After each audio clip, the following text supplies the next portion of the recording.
I am so excited because today we are going to talk about how to answer the tell me about yourself question. Honestly, I've been shying away from this even though I really should be teaching this because I disagree with the approach of so many people. I will say 90% of the people who teach you how to answer tell me about yourself. I disagree with their format and their approach. Now, why is tell me about yourself an important question, even though a lot of people dread answering this question, think it's generic, think it's boring, especially if you are an executive? This is a very important question to master. Why? Because tell me about yourself is pretty much your origin story. And you want to share your origin story in order to A, build that rapport with hiring managers, B, ensure that your approach and your leadership philosophy aligns with the organization that you're entering into. Because the last thing that you need is you enter into an organization that clashes with your values and the way you think. And then you have a miserable time because you are in a terrible culture and people that you report into that don't align with your ideas. And this is why people become miserable. The biggest mistake that people make during the interview process is they focus so much on proving themselves and not enough time in terms of assessing if there is that alignment between you and the organization. Look, if you're in a position where you need the finances and you need to just accept the offer, I get it. But at the same time, when we go into this process with that desperation and that thinking, that's what creates that job hopping. And that's where the longevity isn't there. So if you are currently employed and you are really thinking seriously about your career and treating your career not like a one off, but actually a career. When people navigate their job search, they're just thinking about their next job. They're not thinking about the consequences to their entire career. And that's where complexity happens. The setback happens, where you land a job that pretty much creates a setback for the rest of your career trajectory. We want to avoid that as much as possible. Listen, when it comes to executive career transitions, we're not thinking about 1 or 2 years. We're thinking about the 10 remaining years of your career or the 15 remaining years of your career. And we want to approach the search in a strategic manner versus just job hopping. Okay, so let's talk about how to answer tell me about yourself. I am going to share with you an example of a client's answer because it is phenomenal and mind-blowing. The thing is, this executive client was in hospitality for more than 20 years, and he wanted to pivot into a different industry because he was burnt out from hospitality. He didn't just want to travel, and it felt like he was, pigeonholing himself into that industry. And,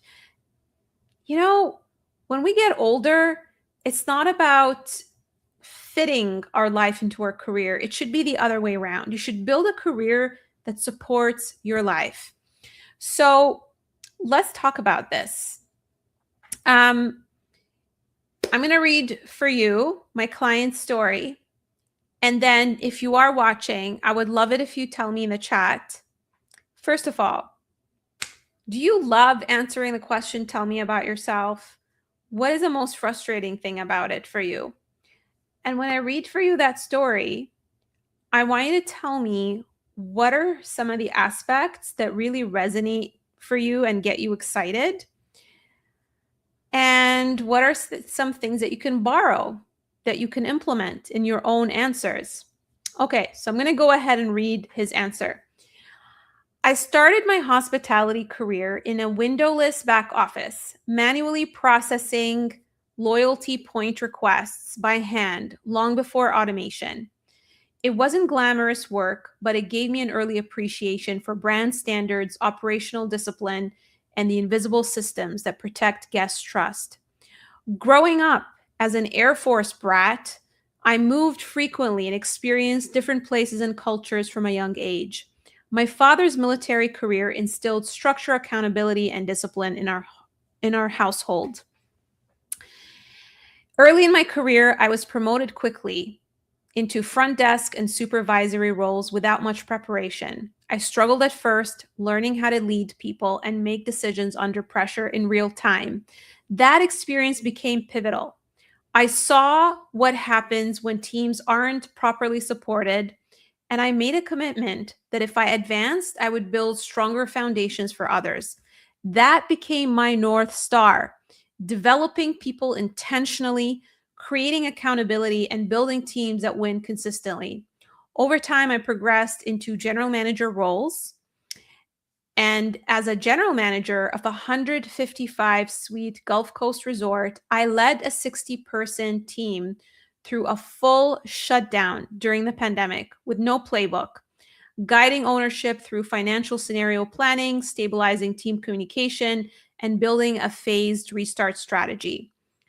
When we reopened, we didn't just recover, we ultimately ranked number one out of 80 hotels in our portfolio for overall guest experience.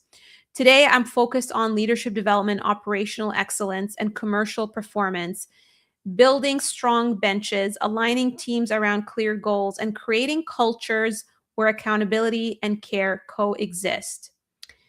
What started as a back office internship turned into a purpose driven career, leading teams, improving performance, and developing future leaders. And I'm excited to have this conversation with you and see how I can help. What a phenomenal story. Who can tell me here what they loved about the story? Please, if you're watching, participate. I love it when you do because it just makes this fun for me and I get energized and I will be more motivated to teach you all the amazing tips. So let me know in the chat, what did you like about his story?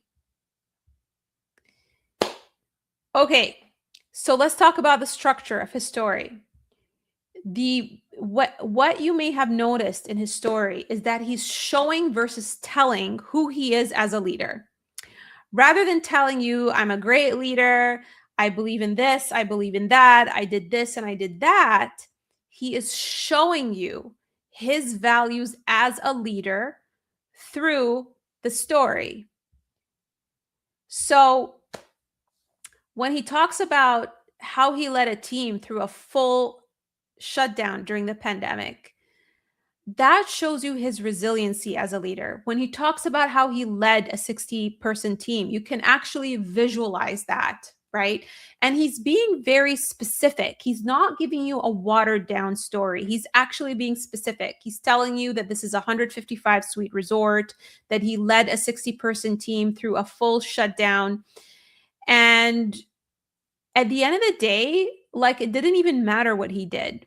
He's giving us the before and after snapshot. And this is my little magic trick when it comes to telling stories, especially when it's something like tell me about yourself, which is actually different than tell me about your experience.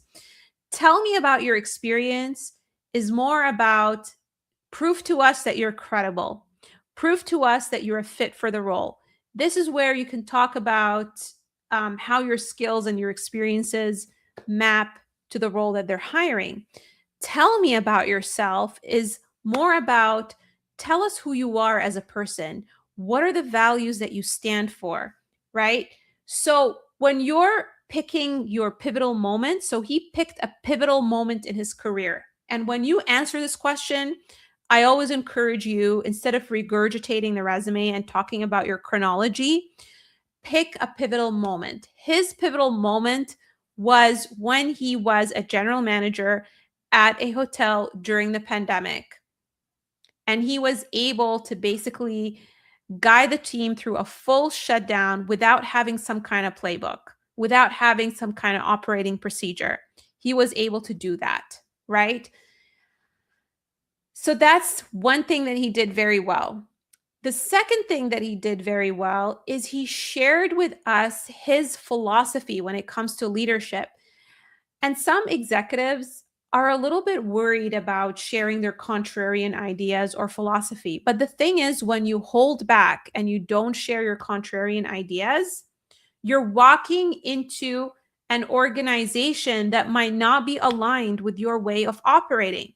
And that is a dangerous place to be in, because you don't want to find out after they hire you that that leadership doesn't agree with your ideas, your values as a leader, and your way of thinking. So his philosophy that you might have seen is to actually develop people intentionally.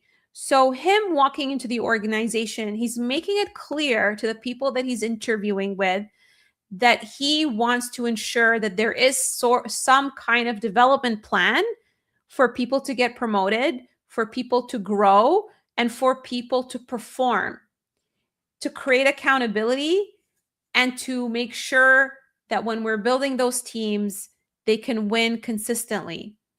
So think about your pivotal story in your career that demonstrates your leadership values.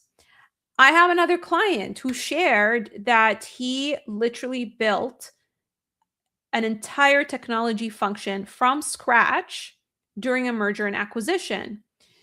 And I asked him, what is your philosophy as a leader? And he said that at the end of the day, it's not a technology that helps an organization perform well and become profitable. It's actually the technology combined with the people and process. Now, the interesting thing about this client is he shared with me, well, I'm worried about sharing that because it might ruffle the wrong feathers, and the technology folks might get offended because they're going to feel like, I'm not basically hyping the technology enough. And the thing is, you should not feel that way, because you should be sharing your contrarian values and opinions, right? If you can't voice your contrarian perspective, then how are you going to differentiate yourself as a leader? You're there to advise organizations. You're not there to be submissive and to be a follower. Organizations count on you to guide their direction. So when you are sharing your tell me about yourself answer, it is meant to challenge industry myths. Another industry myth that's out there is the whole AI thing and how AI can accelerate delivery. But here's the thing. If you're just accelerating, delivery using AI, then you're just creating slop, right? You're just creating you're not really creating value, because just because we're releasing more features into the market, we're releasing more products, doesn't mean that those products are quality products or aligned with customer needs. So if your philosophy is contrarian as a leader, you should not be afraid to share it. And the tell me about yourself answer is a perfect vehicle to test whether there is that cultural alignment between you and the organization. The other thing that I really liked about his story is how he shared that he was growing up as an Air Force brat. That made me chuckle because it brought in a little bit of personality. It gave me this personal share about him that helped me actually like him. And if your hiring manager has something in common with you that's personal, whether you're both moms or you're both dads or you both have a military background, and even if you don't have that connection, that's something that they could know about you that could be so valuable, and for them to get to know you as a person. And I love how he tied how his military upbringing instilled structure and accountability. And that's basically one of his superpowers as a leader, is to actually create systems for teams. And so the wonderful thing about the story is he was showing versus telling, and he gave me some basically pieces of his life that were relevant to the message that he wanted to share with hiring manager about who he is as a person, not just who he is as a professional. Okay? So I hope that this is helpful. I wanted to jump in and just kind of give you guys a different perspective in a way of sharing, of putting together the tell me about yourself answer. The tell me about yourself answer should not be re articulating your resume. It should not be trying to prove yourself too hard and talk about all the hard numbers and the wins in your career and the dollar amounts that you brought to the table. It really should be focused on one story that you want to share that pretty much shows versus tells them about who you are, and it should revolve around your leadership philosophy. I will share with you guys my origin story and my tell me about yourself answer. So if you go on my website, nadabohendi.com, and click on the about section, I'm actually going to do a quick screen share here. Let's see. There we go. So if you go on my website and click on about, you'll notice that I don't share my bio. I'm so much against bios. Bios have their place, right? But what's more powerful than a bio, if you're trying to build that relationship with someone, whether it's at a networking event or a coffee chat, it's better to tell them your story than share your bio, because that's what makes it personal and that's what brings in the bond. So as you can see here, I talk about how I quit over text in November 2018. And at the time, I was 35 years old, a female immigrant with a six-figure salary in tech, leadership position at a top consulting company with a great boss, and on my way to an executive position. So I gave you just enough of who I am and my backstory without going into too much detail. And the pivotal story that I'm sharing is how I quit over text. Then after I talk about how I quit over text, I share with you the problem that I was trying to solve, which a lot of you might be trying to solve, which is how I could not figure out what my career sweet spot is, because I was a jack of all trades. I've been so many things in the tech world: product manager, agile coach, business analyst, consultant, UX, scrum master. But where was my sweet spot? What was my zone of genius? And then January 3rd, 2020 happens, where I was out of work, woke up with a fever. My boyfriend at the time left me. We had a dramatic fight. He packed in a hurry, moved out, and I had a call with my career coach. And I basically said to her, all of these exercises that we did, I still don't know what I want to do. And I really need a job yesterday, and I don't love any of the jobs that we were talking about. So she got me to do this visualization exercise, and I could not think of anything. All I could see was being on the beach, dancing salsa bachata in Miami, because that was what I was into. And that's just simply how burnt out I was, that I couldn't think straight. So then the next day, I was looking outside the window from a coffee shop, and this is where the light bulb goes off for me. And I realized, you know what? I love coaching and I want to continue to be a coach, but I just don't want to be a coach within an organization. I want to be an external coach, because then I'll be able to focus on individuals and their success versus being tied to the organization's objectives. So this is where I decided that career coaching is for me. And mainly the reason why I wanted to be a career coach is because I personally felt helpless in my career. And I felt like the companies I worked for determined my fate. And I wanted my clients to drive their career versus let organizations determine it for them. And this is why I enrolled in a year-long career coaching certification in 2020. And my first client ended up being an immigrant from Nigeria, where recruiters were lowballing him. with $75,000 offers, even though he was a head of IT in Nigeria. And after I helped him, he actually landed a $200,000 offer, right? And today I leverage my 15 years in tech to help professionals build fulfilling six figures. I call the process Unleashing Your Awesome because it is more than a career search. It's figuring out your sweet spot, your zone of genius, and maximizing your pay. So, do you see how I'm sharing this as a story, versus giving you my bio? It's a lot more powerful. You get to know me as a person. You learn that I was an immigrant. You learn that I wore so many hats and I was a jack of all trades. Now, granted, this story, the way I shared it, is a bit long, and I have a condensed version that I share during coffee chats. But that's what I want you to think about when you're crafting the tell me about yourself answer. This is more about who you are as a person, your leadership philosophy, and think of a pivotal story in your career that you can use as the focus of your answer.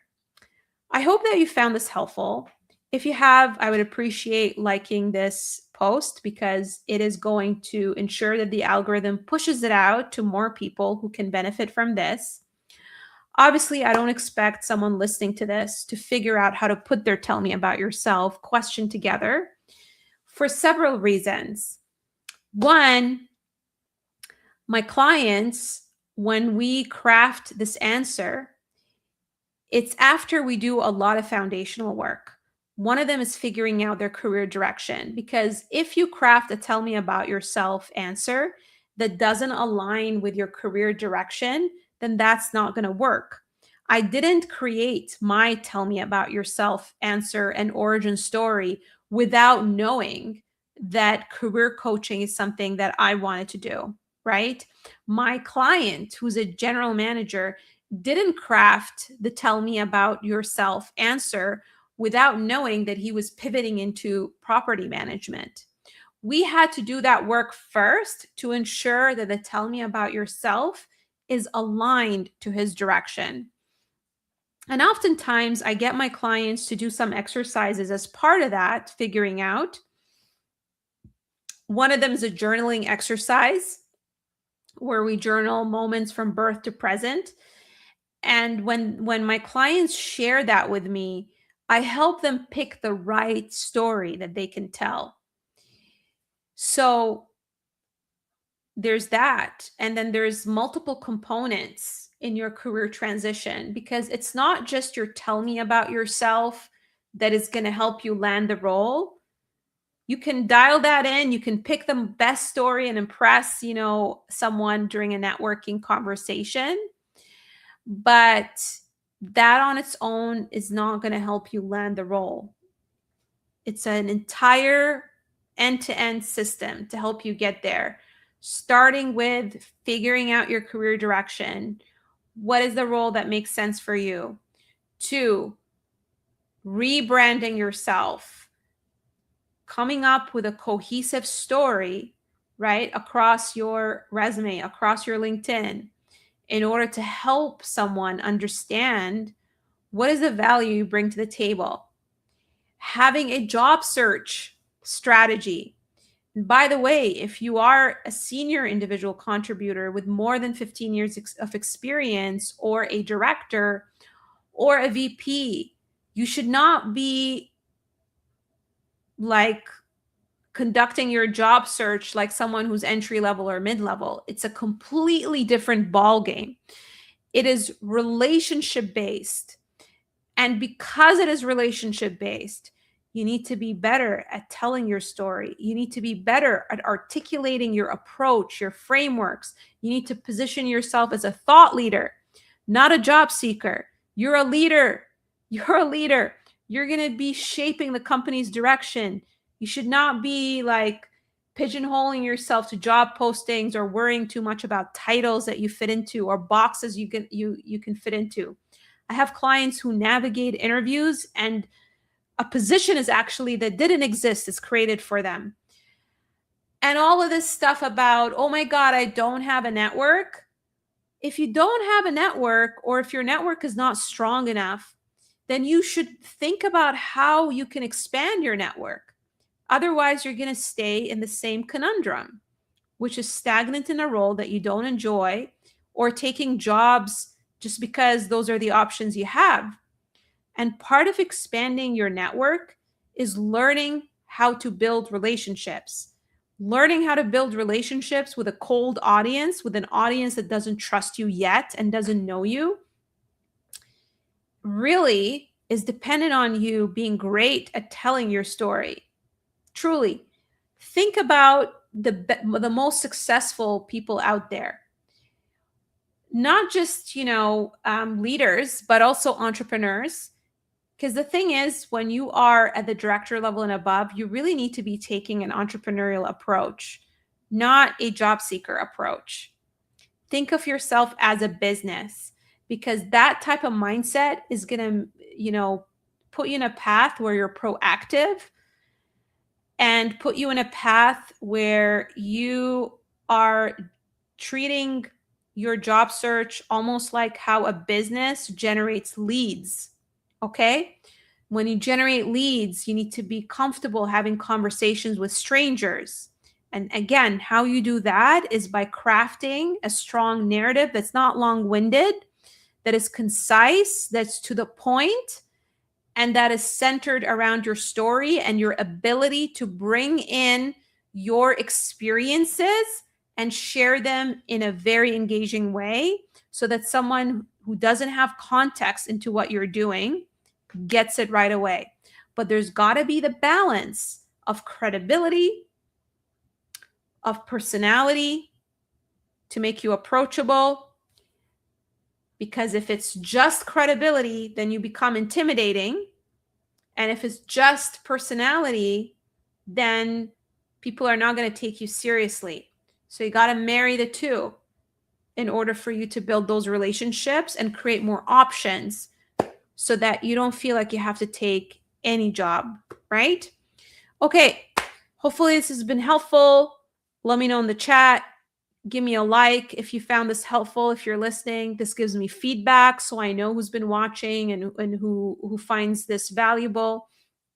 If you would like to have a conversation with me, if you're looking for someone who is going to create a system for you to land that role that you love, break it down into steps so that it's not overwhelming, someone to talk to versus just talking to Chat GPT, right? Because with any type of transformation, it's a lot easier having a guide who's a human being, a mentor who walks you through this. And hey, I have the most amazing community of executives that I work with. If you're the kind of person who loves to be around people and to collaborate, then you would absolutely love my community. Of course, we need to be aligned, because I don't let just anyone enter my community. I'm very protective of my community because I absolutely love my clients. We have a good time during our sessions. So this is why we need to have a conversation first to see if we are a fit working together. So how do you book the call? I will show you right now how to do it. It's very simple. Go to my LinkedIn profile. You are going to see a book, an appointment button. So I'm going to share my screen now and I'm going to show you. Let me just remove this and share my screen, share my LinkedIn. There we go. So this is my LinkedIn. And you can see here, there is a book an appointment button right under my heading. Click on that. It's going to take you to the page. You can scroll down, click on the book your career diagnosis button. There's a 2-minute intake that you can fill out. It's very quick, helps me understand your goals and what is blocking you. That way, when we spend that 15 minutes, we're spending it thoughtfully and I have your background. Okay, so that's how you can book the call with me. It's going to take you to my calendar and that's how you can book the call. Okay. If you have any questions, obviously send me a DM. And if there are any topics that you would like me to talk about, feel free to put that in the comments And I hope that you all have a wonderful rest of your evening. Thank you so much.